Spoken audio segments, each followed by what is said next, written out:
다윗을 죽이려는 사울이라는 제목으로 우리 또 함께 말씀을 나눌 때 말씀의 은혜가 우리 모두에게 있기를 원합니다.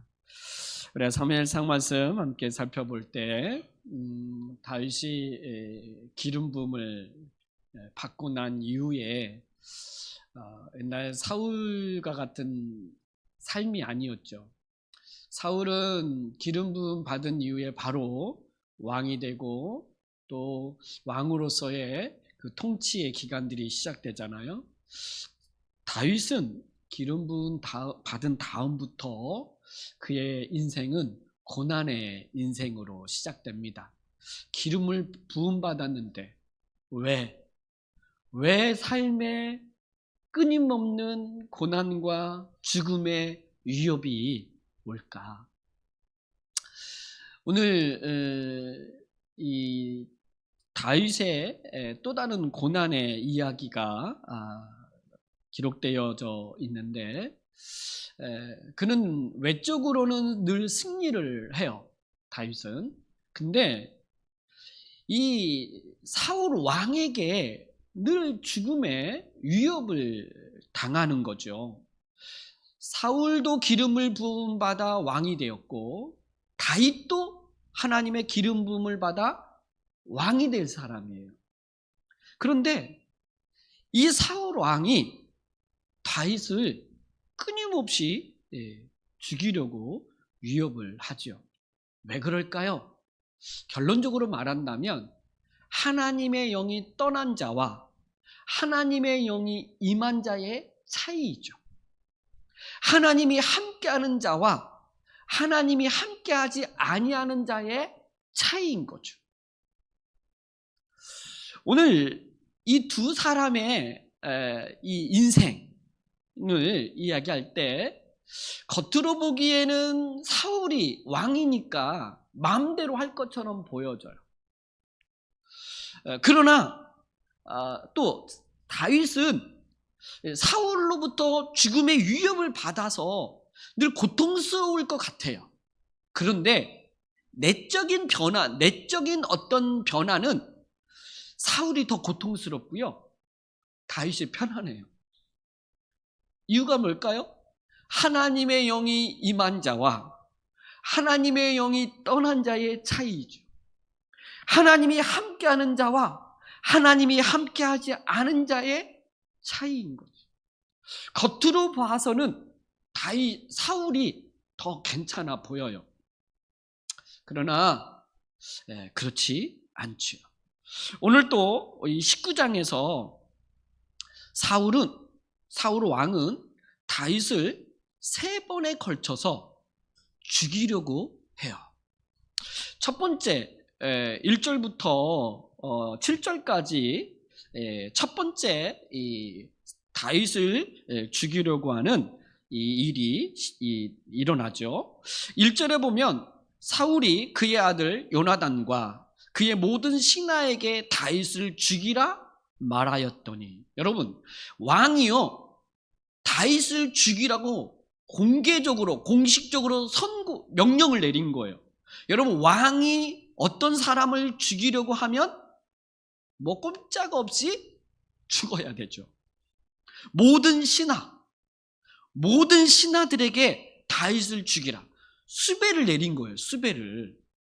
그러면 이제 꼼짝없이 죽을 목숨이 된 거죠. 그러나 사울의 아들 요나단이 다윗을 심히 좋아하므로, 여러분, 그러나 접속사가 우리 성경에는 없는데 원어에 보면 사울은 죽이려고 하지만 그러나 사울의 아들 요나단은 다윗을 심히 좋아하므로 어떻게 하려고 할까요? 살리려고 해요. 그러니까 죽이려고 하는 자와 살리려고 하는 자가 있는 거죠. 아버지와 아들이. 여러분, 우리가 18장에서도 다윗과 요나단의 그 관계에 대해서 이야기했어요. 요나단의 마음과 다윗의 마음이 하나 돼요. 자기 생명처럼 다윗을 사랑하였다, 이렇게 말을 했죠. 여러분, 요나단과 다윗은요 어떻게 보면 하나님을 믿는 그 믿음의 사람이었어요. 요나단도 블레셋과의 전쟁을 할 때 하나님을 어떻게 고백하며 전쟁에 나갔냐면, 여호와의 구원은 사람이 많고 적음에 있지 아니하다. 다윗도 여호와의 구원은 칼과 창에 있지 아니하다. 누구에게 있다는 거예요? 만군의 여호와 하나님께 모든 전쟁에, 모든 싸움은 하나님께 있다라고 본 거예요. 이 믿음이 같은 거죠. 여러분, 하나님이 어떤 분으로 믿고 그 하나님이 어떤 하나님으로 나와 함께 하시는지를 믿는다면 두려움의 대상이 두려움이 되지 않고, 우리가 걱정하고 염려해야 될 것들이 더 이상 걱정하고 염려할 게 아니에요. 왜? 만군의 여호와가 나와 함께 하시고 그분이 나를 인도해 가실 것이기 때문에 그런 거죠. 이 믿음이 같은 거예요. 그러니까 다윗이 믿는 하나님, 요나단이 믿는 하나님, 그의 믿음이 순전하고 정말 하나님만을 의지하며 살아가는 그 다윗을 어찌 사랑하지 않을 수 있냐고요. 어찌 하나님 중심으로 살아가려고 하는 그 다윗을 사랑하지 않을 수 있냐고요. 여러분, 정말 참된 믿음을 가진 사람은 알아보게 되어 있는 거예요. 뭔가 같이 인생을 도모하고 뭔가 하나님의 일을 이루기 위해서 하나가 될 수밖에 없는 게 같은 믿음 안에 있는 사람들의 모습인 거죠. 바로 우리와 같은 거죠. 우리가 예수 그리스도를 믿어서 그 같은 믿음 안에서 주의 몸된 교회를 섬겨가는 거죠. 다른 걸 믿는 게 아니죠. 우리도 이 믿음 안에 있을 때 어찌 사랑하지 않을 수 있으며 어찌 좋아하지 않을 수 있겠습니까? 요나단은 이 다윗을 심히 좋아했어요. 너무 아낀 거예요. 너무 아끼고 너무 소중한 동역자인 거예요. 여러분, 그런 거 있잖아요. 내가 너무 좋아하는 사람이 있으면 그냥 떨어져 있는데 그 사람을 떠올리기만 하는 것으로도 좋은 거 있잖아요. 든든한 거. 부모님이 될 수도 있고, 또 사랑하는 아내와 남편일 수도 있고, 또 믿음의 동역자이기도 하고, 그런 거잖아요. 이런 관계에 있는 사람이 바로 요나단과 사울 이야기예요. 이 요나단과 요나단과 다윗의 이 관계는 20장에서 아주 길게 이제 기록되어 있으니까 아마 다음에 더 이 이야기를 하기로 하고, 그러니까 요나단이 다윗을 좋아하니까 어떻게 하려고 알겠어요? 살리려고 하죠. 그래서 먼저 요나단이 다윗에게 달려가요. 아버지 왕 사울이 너를 죽이려고 한다. 너 오늘 밤 빨리 피해라. 그래서 그 은밀한 곳에 숨어 있으라는 거예요. 왜 그러냐면 지금 모든 신하들이 왕의 명령에 의해서 다윗을 죽이려고 했으니까 이제 움직일 거란 말이죠. 그러니까 은밀한 곳에 숨어 있어라. 내가 내일 아버지와 함께 너 있는 그 들 곁에서, 아버지 곁에서 너에 대한 이야기를 좀 나눌 터인데, 아버지의 의도가 어떤 건지를 듣고 너에게 사인을 보낼 테니까 너는 좀 숨어 있으라는 거예요. 그리고 요나단이 그 다음날 아버지 사울과 함께 이제 같이 거닐면서 이야기를 하기 시작하는데, 다윗을 칭찬하기 시작해요. 아버지, 다윗이 어떤 사람입니까? 왜 아버지는 다윗을 죽이려고 합니까? 다윗이 자기 생명을 아끼지 않고 그 블레셋 골리앗 앞에서 모든 이스라엘 백성들이 군대가 막 두려워 떨 때 다윗이 등장해서 그 골리앗을 순식간에 무너뜨리고 쓰러뜨리고 엄청난 승리를 가져오게 한 그 1등 공신이 다윗이 아닙니까? 근데 왜 그가 무슨 죄를 지었다고 그를 죽이며 아버지께서 큰 죄를 범하려고 합니까? 아버지께서 그때 그 승리 앞에서 얼마나 기뻐하고 얼마나 좋아했습니까? 이렇게 요나단이 사울을 설득하는 거예요. 말을 하는 거예요.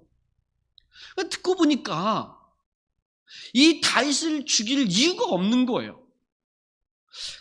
요나단이 그렇게 말하잖아요. 어찌 까닭 없이 다윗을 죽여, 5절 하반절에 보면 무죄한 피를 흘려 범죄하려 하시나이까. 이 까닭 없는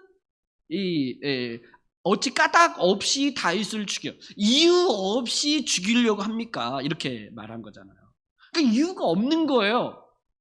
왜 사울은 다윗을 그렇게 죽이려고 하는 거죠? 지금 질투심.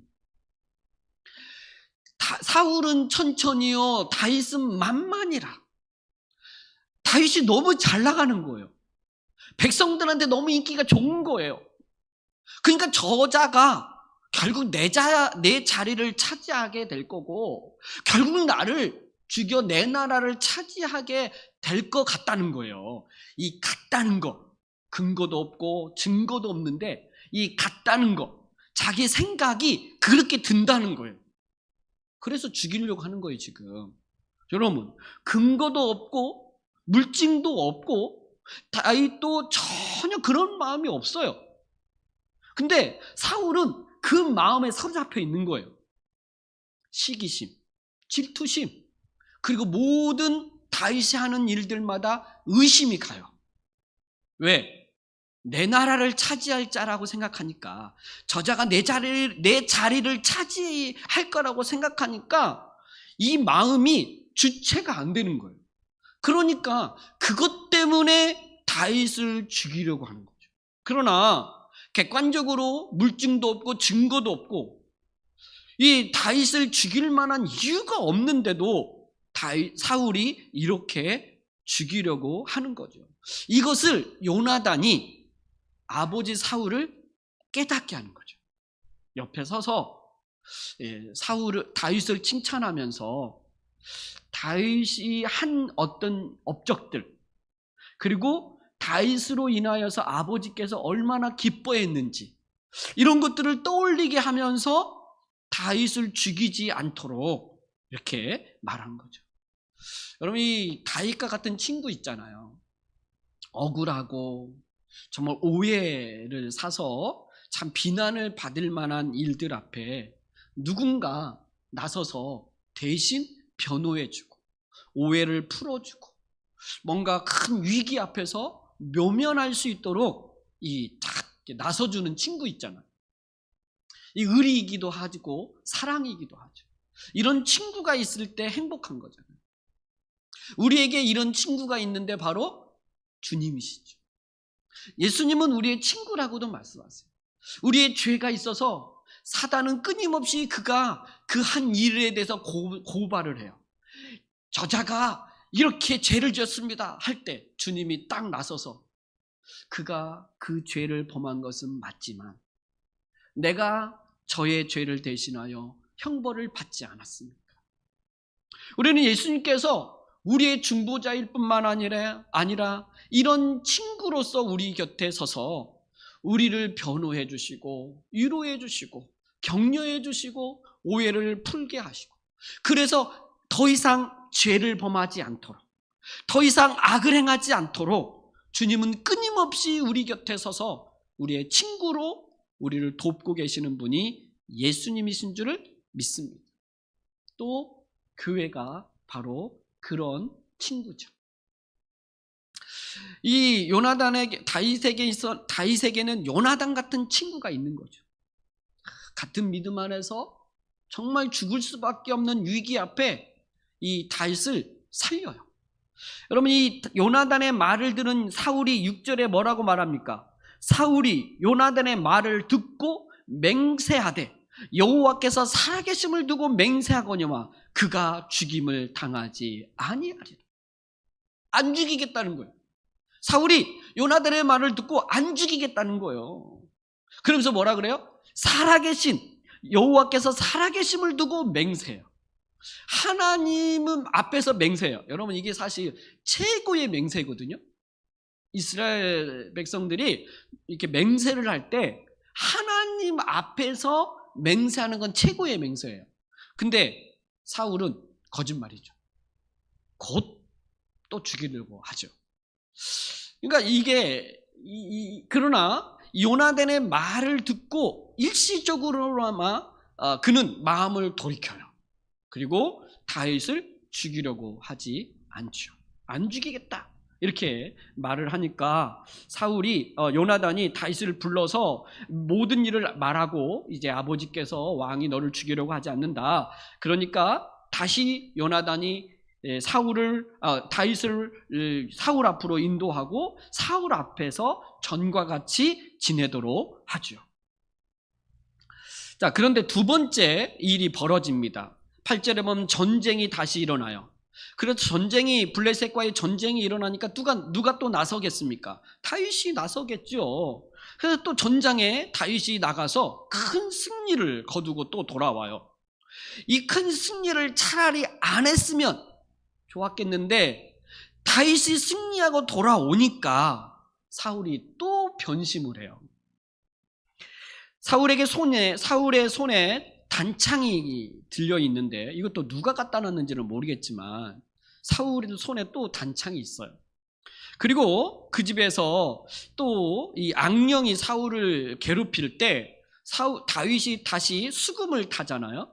악령이 들어 괴로울 때마다 다윗은 사울 곁에 와서 수금을 탔단 말이에요. 우리가 전에도 똑같은 현상이 있었잖아요. 이때 사울이 수금을 타고 있는 다윗을 향하여 단창을 또 던져요. 이 단창을 던졌는데 이때 다윗이 보고 피하죠. 그리고 다윗은 피했고 그 단창은 사울이 던졌던 창은 벽에 박힐 정도로 아주 탁 박히죠. 그리고 다윗은 도망을 가요. 이때 이제 피한 다음에 더 이상 사울 곁에 있을 수 없었던 것 같아요. 그래서 그 밤에 급히 도망을 가서 어디로 갔겠습니까? 자기 집으로 갔겠죠. 자기 집으로 도망을 갔더니 사울이 전령들을 보내요. 여기서 이 전령은 뭐냐면 다윗을 죽이라고 하는 군인들이에요. 근데 이 아무나 보냈겠습니까? 바로 특공대 같은 이 특공대 같은 아주 무장된 싸움을 잘하는 전령들을 다윗을 향하여 다윗을 죽이라고 다윗의 집에 보내죠. 그리고 그날 밤에 다윗의 집을 포위하고 지키도록 하고 아침이 되면 죽이라는 거예요. 근데 이 소식을 다윗의 아내이면서 사울 왕의 딸인 미갈이 알게 됐어요. 왕의 딸이니까 이렇게 소식통이 있었겠죠. 그러면서 다윗에게 미갈이 하는 말이 그래요. 11절에 당신이 이 밤에 당신의 생명을 구하지 아니하면 내일에는 죽임을 당하리라. 당신 이 밤에 도망가지 않으면 내일 아침은 죽을 겁니다. 그러니까 이 밤에 도망가라는 거예요. 그러면서 미갈이 창가에서 이 다윗을 달아서 밑으로 내려보내면서 도망가게 해요. 그리고 미갈은 뭘 하냐?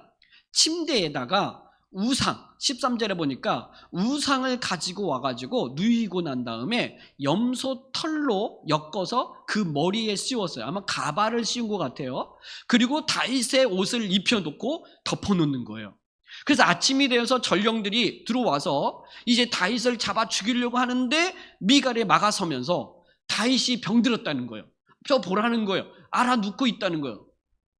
병들어 침대에 그냥 침상에 누워 있다는 거예요. 그러니까 전령들이 왕의 딸이기도 하고 그러니까 돌아온 거예요. 그래서 전령들이 사울에게 말했겠죠. 다윗이 병들어서 침상에 누워 있었습니다. 이렇게 말했더니 사울이 막 호통을 치면서 야, 침상채로 들고 왔어야지. 그리고 그를 죽이라고 보냈더니 병들었다고 그냥 와? 하면서 호통을 치면서 다시 전령들을 돌려보내요. 그래서 전령들이 다시 가서 그 침상을 봤더니 우상이 있고 염소털로 그 머리에 씌웠던 것들을 보고 다윗이 도망갔다는 걸 알게 되죠. 그리고 미갈을 이제 사울에게로 데리고 와서 사울이 말합니다. 미갈에게 너는 어찌하여 이처럼 나를 속여 내 대적을 놓아 피하게 하였느냐. 여러분 사울이 뭐라 그래요? 다윗을 향하여 내 대적. 내 주적이 다윗이라는 거예요. 네, 대적이라고 말해요. 왜 나를 속여서 이 다윗을 피하게 했냐 이렇게 호통을 치니까 미갈이 하는 말이, 아버지, 그가 나를 놓아주지 않으면, 자기를 놓아주지 않으면 나를 죽이겠다고 협박했다는 거예요. 협박해가지고 어쩔 수 없이 내가 그를 피하도록 했다는, 거짓말이죠. 이게 미갈이요, 다윗을 피하게 한 것은 잘했어요. 근데 미갈에게 뭐가 있어요? 우상이 있어요. 그리고 또 자기 남편을 살렸으면 그냥 살린 걸로 이야기해야 되는데, 자기를 위협한 사람으로 이 다윗을 또 다르게 이야기한 거죠. 그러니까 죄가 가중되는 거죠. 어떻게 보면 그러니까 왕의 딸을 위협한 자, 이렇게도 이제 제목 하나가 더 붙게 되는 거죠. 그러니까 사울은 이 다윗을 죽이지 못해가지고 막 안절부절을 못하는 거죠. 여러분, 지금 이 미갈을 통해서 두 번째 사울에게 죽임을 당할 위기에서 다윗은 피하기는 했어요. 그날 밤이 있었으면 아마 죽었을 거예요. 근데 또 피하게 하시죠. 자, 세 번째 또 죽이려고 하는 일이 18절부터 24절까지 나오죠. 다윗이 도망가서 어디로 갔느냐? 라마라는 곳으로 갔어요. 여러분, 라마 하면 누가 사는 곳이에요? 사무엘이 고향이 라마예요. 라마. 그러니까 이 다윗이 다른 곳으로, 자기 아버지 집으로 가지 않고 라마, 사무엘에게 간 거예요. 왜? 사무엘에게 기름 부음을 받았잖아요. 근데 기름 부음을 받았는데 왜 자기 인생이 이렇게 힘드냐? 나에게 왜 까닭없는 이 고난이 나에게 끊임없이 반복이 되고, 왜 사울 왕은 나를 그렇게 죽이려고 하는가? 아마 궁금했을 거예요. 그러니까 사무엘에게 찾아가서 사울이 자기에게 한 일을 모두 다 말해요. 고자질은 아니겠죠? 18절에 보니까 사울이 자기에게 행한 일을 다 사무엘에게 전하였고, 이 이야기를 다 말한 거죠. 참, 누구에게도 말할 수 없는 일들, 정말 이해할 수 없고 내가 정말 이걸 어떻게 해야 될지 모르는 그때에 이 다윗은 사무엘을 찾아가요. 그리고 자기에게 일어난 이 모든 어려운 억울한 일들을 다 말하죠. 저는 이것도 참 은혜의 모습인 것 같아요. 힘들 때 여러분 누구에게 찾아갑니까? 여러분이 정말 억울한 일을 당할 때, 답답한 일을 당할 때 사실 누구를 찾아갑니까? 영적인 사람을 찾아가서 말하는 거죠. 하나님 앞에 나아가 기도하는 것이죠. 그래서 다윗은 사무엘을 찾아간 게 어떻게 보면 당연하고 잘했다, 이렇게 볼 수 있어요. 사무엘은 다윗을 데리고 이 나요시라고 하는 곳으로 데리고 가서 거기서 함께 살죠. 여기서 라마 나요시라고 하는 지명이 어떤 곳이냐면, 사무엘이 선지자들을 양성하는 그런 어떤 신학교 같은 거예요. 이 라못, 이 나옷이라고 하는 이곳이 굉장히 영적인 어떤 영적인 사람들을 또 거기서 양성을 하고 가르치고, 지금 시대가 어떤 시대인지 사무엘은 말했을 거예요.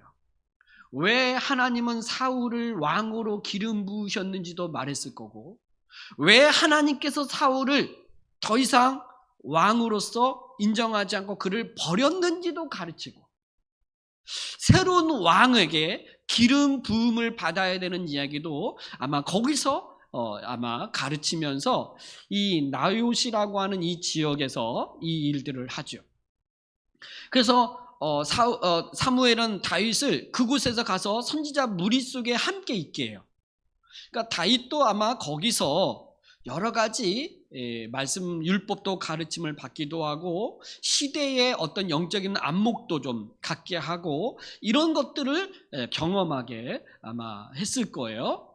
자, 그런데 이 어떤 사람이, 자, 여기서 보면 이 19절에 보면 어떤 사람이 사울에게 이 소식을 전한 거예요.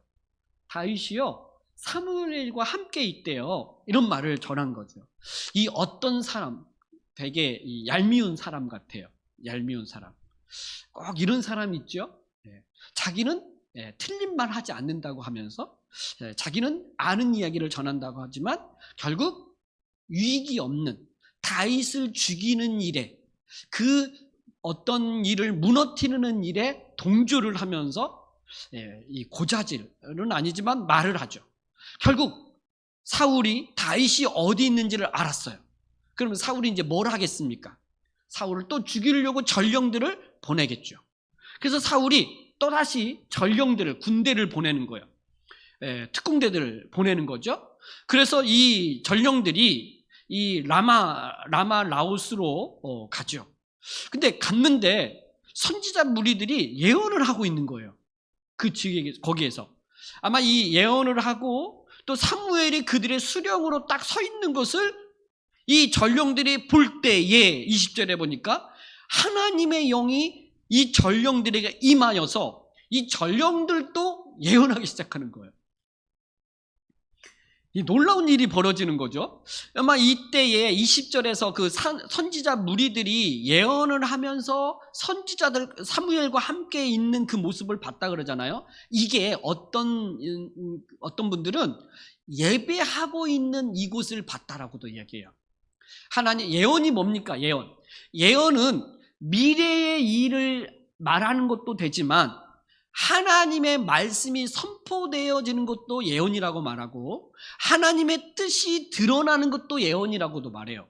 그러니까 하나님의 말씀이 선포되고 하나님의 뜻이 무엇인가를 드러내고 말하는 것이 예언이니까 지금 이 선지자 무리들이 예언하는 이 예언, 그리고 이 전령들에게 하나님의 영이 임하여서 이들이 예언하는 예언이 뭐겠습니까? 하나님의 뜻, 하나님의 말씀을 막 전하는 거예요. 그게 뭘까요? 다윗이 맞다는 거죠. 사울이 틀리고 다윗을 죽이려고 하는 사울이 틀리고 다윗이 옳다.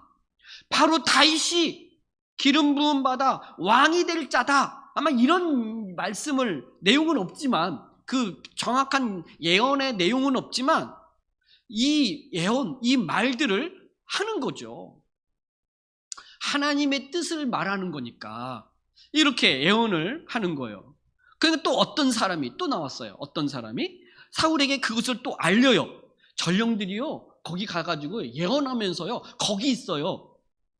그 소식을 듣자 사울이 또 화가 났겠죠. 그래서 다른 전령들을 또 보내요. 두 번째. 그랬는데 그 전령들도 가서 예언을 해요. 그래서 사울이 세 번째 다시 전령들을 보냈죠. 그랬더니 그 세 번째 전령들도 그곳만 가면 예언을 하는 거예요. 그곳에서 그 함께 선지자 무리 속에서 함께 동화되는 거예요. 하나님의 영이 임하고 하나님의 영을 임한 그들이 하나님의 뜻이 무엇인지를 서로 말하고 찬양하고 노래하고 거기서 막 춤추면서 막 이렇게 하는 거예요. 우리가 예배할 때 막 이렇게 기뻐하면서 춤추며 찬양하며 막 이렇게 하는 것처럼 아마 그렇게 하고 있었던 것 같아요. 세 번째 전령들을 보내도 그들도 예언한다는 말을 들으니까 22절에 드디어 사울이 직접 움직이죠. 무슨 소리냐? 그들이 무슨 예언을 한다고 그러냐? 내가 직접 가겠다 하고 군대를 거느리고 22절에 사울도 라마로 가서 이 라마 큰 우물가에 도착을 했어요. 그래서 사람들에게 묻지요. 사무엘과 다윗이 어디 있냐? 이렇게 물었어요. 그랬더니 라마 라웃에 있습니다. 이렇게 말하니까 사울이 그래? 하고 그쪽으로 가는데 23절에 여호와의 영이 사울에게 임한 거예요. 그리고 사울이 그 라마 라웃도 도착하지 않았는데 가는 길에 예언하기 시작하는 거예요. 맞다, 다윗이 맞다, 내가 틀리고 하나님의 뜻이 무엇인지를 막 말하는 거예요. 사울이. 그리고 그가 이제 예언하면서 사무엘 있는 데까지 간 거죠. 그리고 사무엘 앞에 도착하자 옷을 벗어요. 24절에 보니까 여기서 그의 옷을 벗고, 그가 입은 옷이 뭡니까? 왕의 옷이죠. 왕복이죠. 왕의 옷을 벗는 거예요. 그리고 사무엘 앞에서 예언을 하는 거예요. 그리고 하루 밤낮으로 벗은 몸으로 거기에 누워 있어요. 아마 막 회개하고, 맞습니다. 내가 다윗을 죽이려고 하는 이곳이 악한 것이고, 다윗이 옳고, 하나님께서 나를 버리고 다윗을 왕으로 세우려고 하셨던 것들이 옳습니다. 막 이런 여러 가지 이야기를 했겠죠. 하나님의 뜻이 무엇인지를 자기 입을 통해서 이미 전하는 거죠. 그런데 여러분, 이미 사울은 초기에 왕의 기름 부음을 받은 다음에 하나님의 영이 임하여 예언한 적이 있었어요. 근데 지금 이때 다시 하나님의 영이 임하여 예언을 하고 있는 거예요.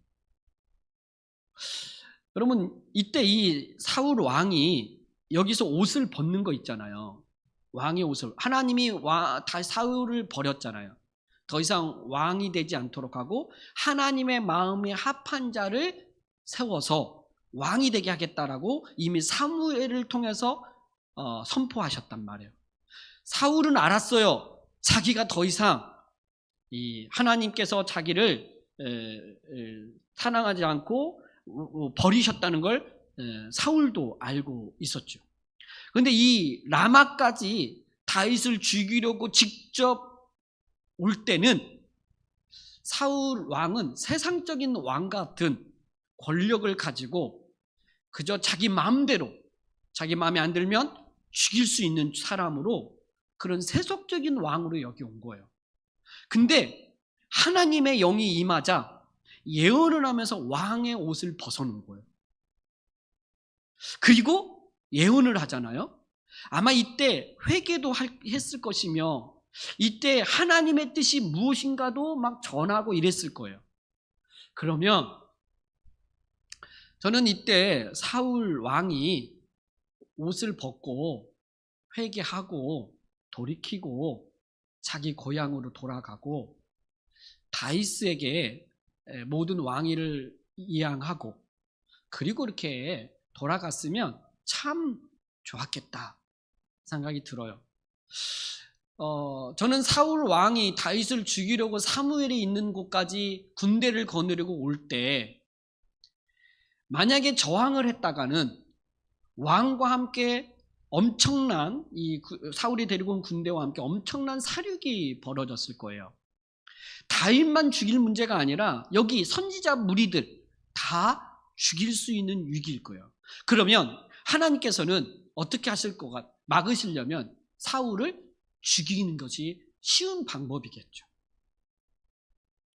말을 안 듣고 지금 다윗을 죽이고 사무엘 선지자 무리의 군대를 이끌고 오는 사울을 볼 때 하나님이 어떻게 보겠어요? 죽이면 되잖아요. 그런데 하나님은 어떻게 하세요? 하나님의 영이 사울에게 임하여 그가 예언을 하게 하고 왕복을 벗고 사울 앞에서 예언을 하게 해요. 저는 하나님께서 사울을 죽이려고 멸하려고 하는 게 아니라 하나님은 사울을 다시 회복시키시고 돌이키게 하시려고 한 하나님의 사랑과 은혜가 지금 마지막으로 사울에게 임한 거라고 보는 거죠. 그 처음 겸손했던 사울, 그 처음 왕으로 임명되었을 때 겸손하게 하나님의 영에 임하여 그렇게 했던 저 사울 같은 왕이 무슨 왕이 되냐 막 할 때 사람들이 누가 사울 왕을 모욕하냐라고 막 죽이려고 할 때 사울 왕이 그만두라 막 이렇게 했잖아요. 그때의 그 모습으로 하나님께서는 사울 왕을 돌이킨 거 아닐까? 기회를 주는 거죠. 죽일 수 있는데 안 죽이시고 하나님의 영으로 그가 다시 예언할 수 있는 이 모습으로 돌이키게 한 거예요. 여러분, 지금 하나님이요, 세 번째 다윗을 죽이려고 하는 이 사울 앞에서 하나님이 어떻게 하세요? 첫 번째는 요나단에 의해서 죽음의 위기를 벗어나겠어요. 두 번째는 좀 부족하지만 좀 문제가 있지만 다윗의 아내 미갈에 의해서 죽음의 위기에서 벗어나게 됐어요. 세 번째에서는 하나님이 직접 다윗을 지키시고 보호하세요. 하나님의 영으로 그 죽이려고 오는 군인들에게 하나님의 영이 임하여 그들을 예언하게 하고 돌이키게 하고. 여러분, 이 예언하는 이 전령들이 사울에게 갔겠습니까? 세 번씩이나 보낼 때 이 전령들이 오지 않잖아요. 그곳에서 하나님의 영을 입어서 예언하고 있는 이 전령들 앞에 사울이 직접 오게 되잖아요. 저는 이게 하나님이 결국 어떤 것으로도 할 수 없는 그때에는 하나님이 직접 개입하셔서 이 일을 하게 하고, 사울을 죽일 수도 있음에도 불구하고 사울을 죽이지 않고 하나님의 영이 그에게 임하여 그가 다시 한번 그 처음 초기 때 그 예언했던 것처럼 예언하게 하면서 회개하게도 하고 하나님의 뜻이 무엇인지를 자기 입으로 또 말하게도 하고, 이때 돌이켜서 하나님의 뜻이 무엇인지 알고 했다면 돌이켜가지고 고향으로 내려가야 되는, 다 모든 걸 내려놓아야 되는데 그러지 못하는 거죠, 사울왕이. 저는 이 하나님이 사울을 죽일 수도 있음에도 불구하고 죽이지 않는 것, 그리고 하나님의 영으로 다시 한번 그에게 임하게 하셔서 그에게 기회를 주는 것, 그는 하나님은 멸하려고 하는 게 아니구나, 하나님은 어떤 악한 자를 할지라도 멸하려고 하는 게 아니구나, 우리가 혹시 죄를 범하였을 때라도 하나님은 나를 멸하려고 다가오시는 게 아니라 징계하려고 하는 게 아니라 오히려 돌이키게 하시고 회복시키시고 온전한 하나님의 사람으로 살아가도록 하나님은 그 마음으로 하나님은 우리에게 다가오심을 알고, 혹시 우리가 회개할 것들이 있을 때, 기회가 있을 때 그 기회를 살려서 하나님 앞에 다시 돌이키고 하나님의 뜻에 순종하고 하나님께서 우리를 구원하신 그 영광스러운 삶으로 회복되어지는 은혜가 저와 여러분의 삶 가운데 있기를 주님의 이름으로 축복합니다. 하나님은 우리를 도우세요. 정말 요나단 같은 친구를 두어서도 돕기도 하고, 좀 부족하지만 미갈 같은 그 아내를 통해서도 죽음의 위기에서 벗어나게 하시는 그 하나님의 은혜가 있죠. 또 이렇게도 안 되고 저렇게도 안 될 때 하나님은 직접 하나님의 영이 임하여 그 죽음의 위기에서 벗어나게 하시는 하나님의 은혜가 있는 거죠. 그럼 우리가 이 사울 왕이 이렇게 망가지고 무너졌던 것은 제가 말씀드렸던 것처럼 질투, 시기, 미움, 의심 이런 거잖아요. 근데 이런 마음으로 가지면서 그는 이 다윗을 죽이려고 하잖아요. 근데 죽이려고 하면서 굉장히 종교적인 종교심이 있어요. 그러니까 하나님께서 사울을 버리신 것도 사울이 하나님의 말씀을 버리고 자기 생각에 옳다라고 생각한 것을 행함으로 하나님 앞에 죄를 범했잖아요.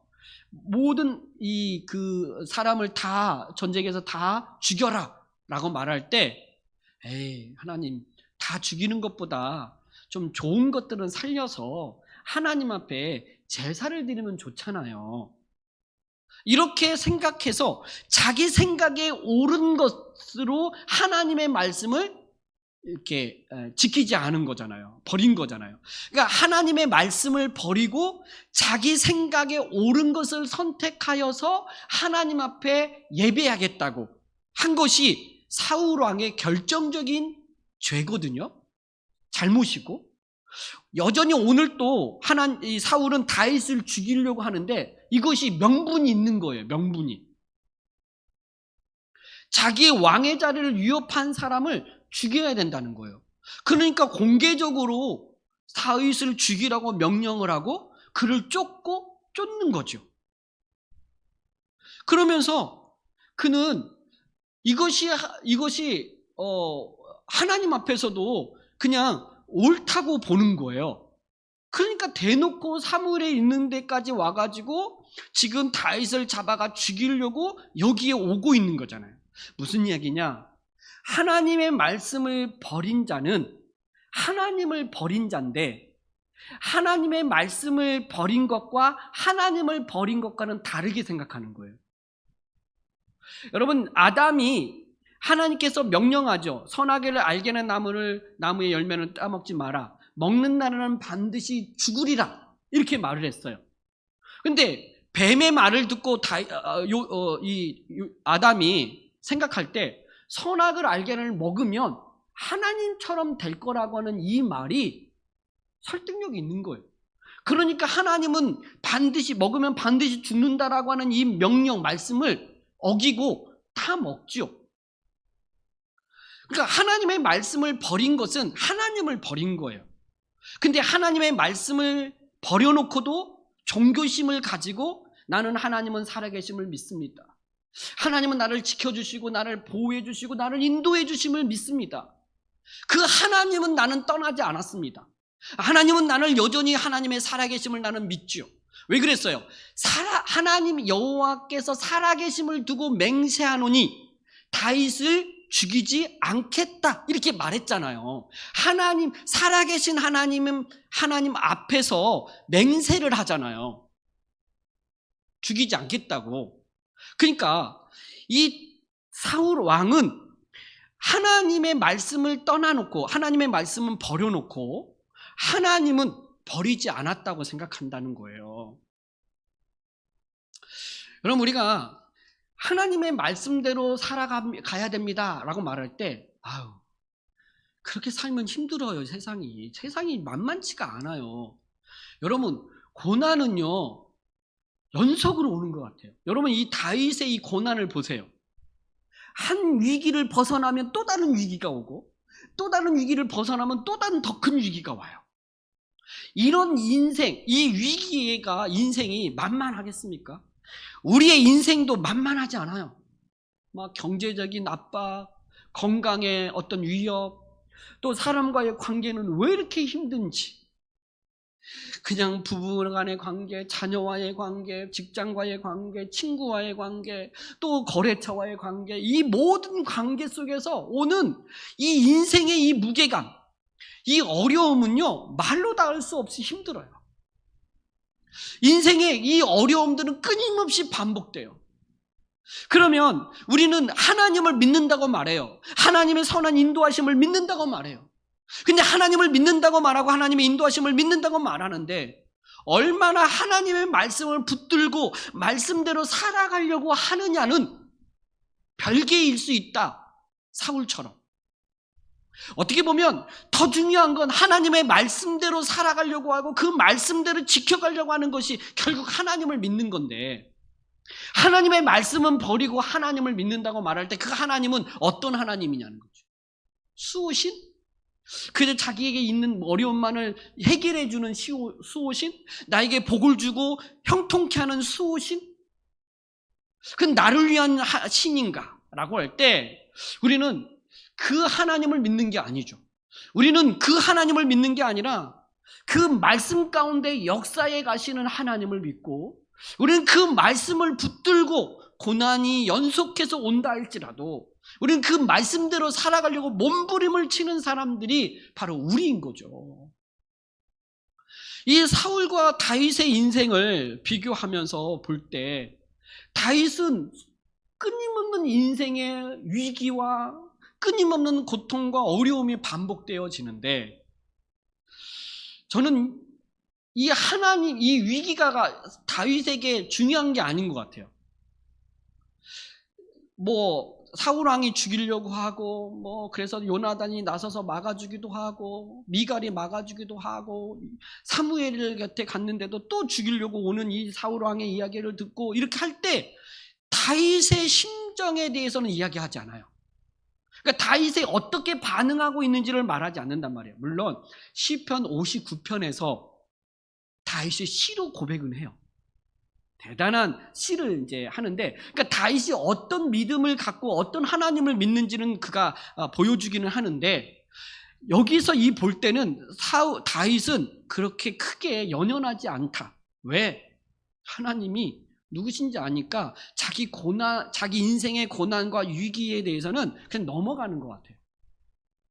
근데 사울 왕을 생각할 때 묵상을 해보면 사울 왕이 왜 이렇게까지 가나라고 말할 때 종교심이 없는 거, 하나님을 모르는 것도 아니고 하나님을 믿는 것 같기도 하고 그러는데, 그는 다윗을 죽이려고 이렇게 악착같이 그냥 쫓아가고 있는 이 사울의 모습을 볼 때 하나님을 안 믿는 거다.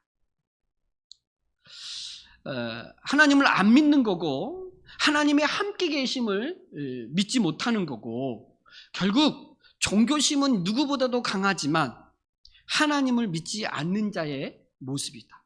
그런 사울을 하나님께서는 멸하고 징계하고 심판하려고만 다가온 게 아니라 다시 기회를 주시는, 다시 하나님은 하나님의 영을 사울에게 주어서 너 그렇게 칼 들고 죽이려고만 하지 마라.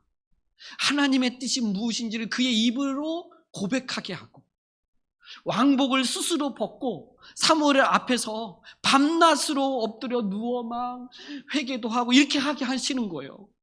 돌이키라는 거죠. 돌아오라고 하는 거죠. 이것이 하나님의 은혜요, 이것이 하나님의 사랑의 모습이다. 여러분, 우리가 예수님을 믿고 믿음으로 살아가려고 할 때 참 많은 위기를 만나고 또 어려움을 겪을 때마다 낙심하고 넘어지려고 할 때가 많아요. 그럴 때 우리에게 하나님은 성령을 보내주셔서 그 성령이 말할 수 없는 그 은혜와 능력으로 우리를 일으켜 세우시죠. 앉아있으면 안 돼. 너 그렇게 살면 안 돼. 다시 돌이켜. 성령은 하나님의 영인 성령께서 우리와 함께 계시면서 우리의 생각을 바꾸시고 우리의 마음을 바꾸시고, 그래서 하나님의 뜻대로 살아가도록 성령께서 우리를 도우신다는 거예요. 성령은 우리를 떠나지 않아요. 성령이 우리 예수님을 믿을 때 성령이 오신 그 성령님은 우리를 떠나지 않아요. 우리와 늘 함께 계시면서 하나님의 뜻이 무엇인지를 드러내고 그 뜻 가운데 살아가도록 성령님은 우리를 인도해 가시는 분이시다는 거죠. 할렐루야. 그래서 그 성령께서 우리와 함께 계셔서 또 하나님의 뜻을 전하게 하고 또 하나님의 뜻 가운데 살아가게 하시는 그 은혜가 오늘 우리 가운데 있기에, 오늘 그 성령을 의지하여 하나님의 뜻 가운데 살아가는 저와 여러분이 되기를 주님의 이름으로 축복합니다. 기도하겠습니다. 우리 말씀을 좀 붙들고 기도했으면 좋겠습니다. 여러분, 여러분의 삶 속에 다윗과 같은 그런 고난, 또 위협, 또 위기가 있습니까? 그것만 볼 때 낙심할 수 있고 두려울 수 있고 어찌할 바를 모를 수 있죠. 여러분, 왕이 죽이려고 하면, 왕이 죽이려고 하는 그 상황이 어떤 상황이겠습니까? 왕이 나서서 죽이려고 한다면 꼼짝없이 죽을 수밖에 없는 게 그런 상황이잖아요. 근데 하나님께서는 그런 왕이 죽이려고 하는 그 상황 속에서도 피하게 하시고 또 구원하시는 하나님 되심을 믿으시기를 바랍니다. 그 하나님을 우리가 믿고 오늘도 우리의 삶에 일어나는 많은 위기 앞에 하나님의 구원하시는 그 하나님을 의지하며 살아가게 해달라고 기도하시고, 하나님의 영으로 말미암아 우리의 잘못된 생각들, 우리의 마음들, 이걸 돌이켜서 하나님의 뜻을 말하고 하나님의 뜻을 깨달아라.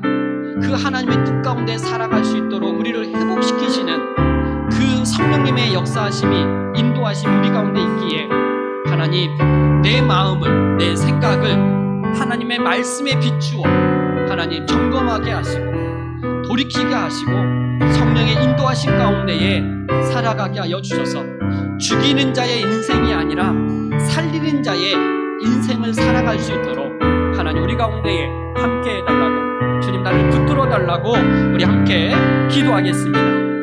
하나님 아버지 감사합니다.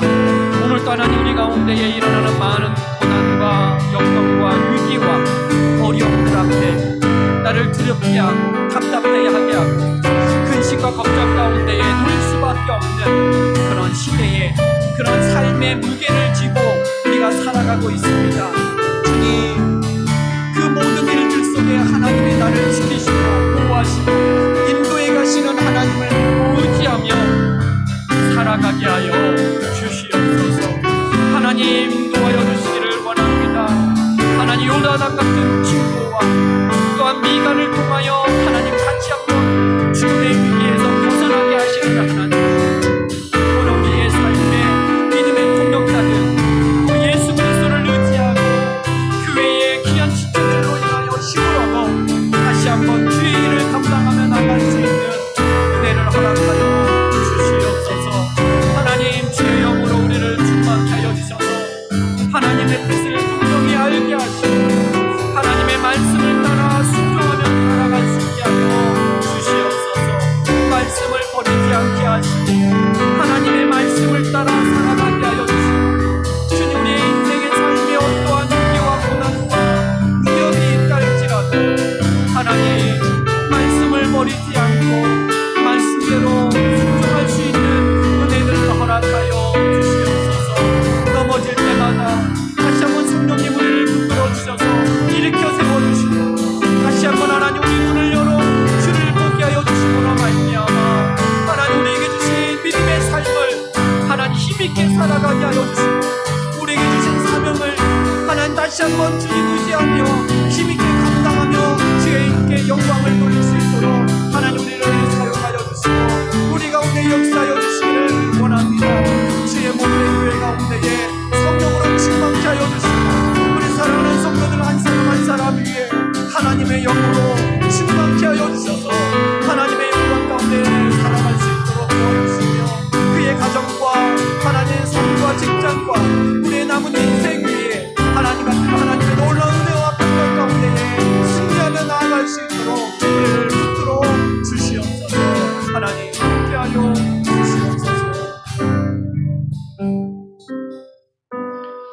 하나님 아버지 감사합니다.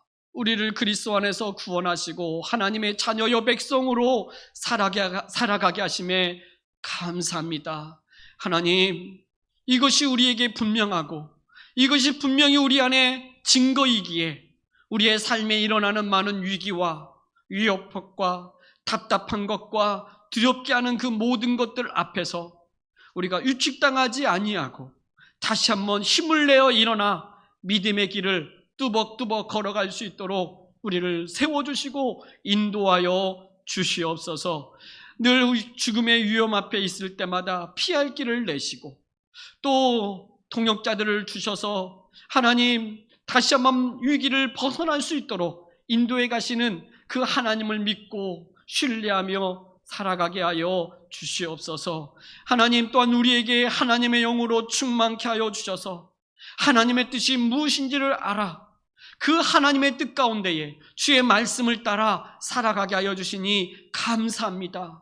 하나님, 어떠한 형편과 상황과 타협하지 않고 오히려 주의 말씀이 우리 가운데 있기에 하나님의 뜻이 무엇인지 분명히 알기에 하나님 그 뜻 가운데에 순종하며 갈 수 있도록 우리를 붙들어 주시고 세워 주시옵소서. 하나님, 교회 가운데에 이와 같은 놀라운 은혜가 있게 하여 주시고 우리 사랑하는 성도님들 삶과 가정과 하는 모든 것 위에 하나님의 이 놀라운 은혜가 있게 하여 주시옵소서. 그렇게 우리를 붙드시고 세우시고 일으켜 세워 주의 영광과 하나님 믿음의 삶을 힘있게 살아가게 하시는 하나님께 감사드리며 예수 그리스도의 이름으로 기도드리옵나이다.